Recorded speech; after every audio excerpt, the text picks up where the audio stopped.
Hello, this is Corncod 1 of Nationalist News and Notes.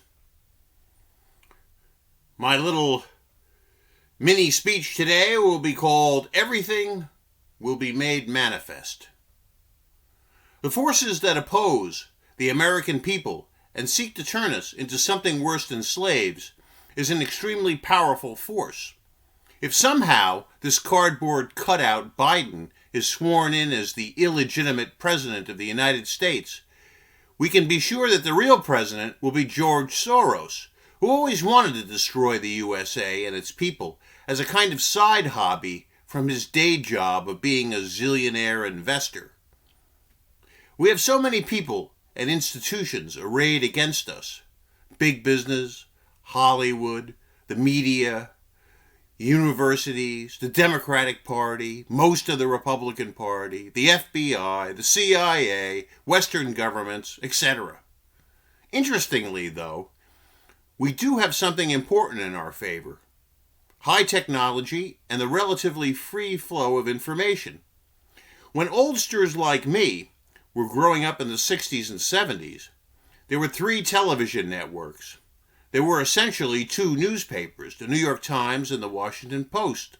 Other journalists and newspapers, being lazy, simply followed the editorial line of these 2 papers from a pure lack of initiative. They could very easily destroy people. They got rid of Dick Nixon in revenge for exposing communist spy Alger Hiss in the 1950s. The American people were such abject suckers, being taken in by that bloviating gas bag known as Walter Cronkite. Now things have changed. Even a non-entity like myself has his own TV station, a YouTube channel, his own radio station, a podcast, and even a blog, which is the modern form of the dying newspaper industry. Now this freedom is under pressure, and we may not have it for too long. Our enemies hate the First Amendment. They even have a slogan for this: hate speech is not free speech, which means anything that a leftist doesn't want to hear should be banned. They want to turn the country into a giant college campus with speech codes and punishments. Such a system already exists in Canada, where you can be jailed for using politically incorrect pronouns.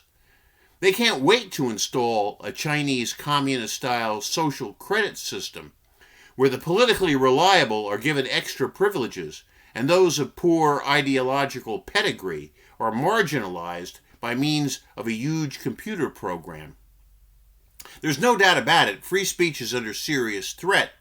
Let's use it while we can. We must double and redouble our efforts to fight the cultural Marxist tidal wave.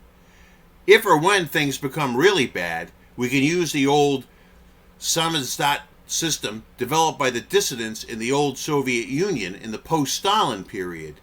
They had secret underground presses and mimeograph machines, producing banned literature by men like Solzhenitsyn.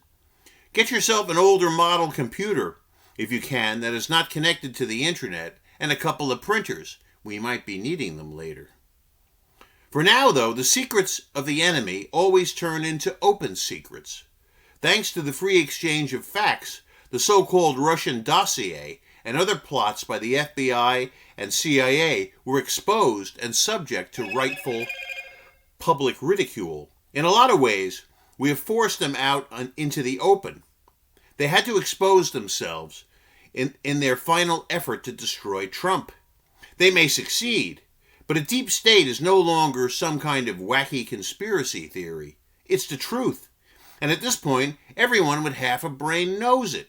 Our opponents were forced to engage in fraud to install their senile puppet figure, and everyone knows that too. For the time being, everything will be exposed and revealed. This is Corncod 1 of Nationalist News and Notes, signing off.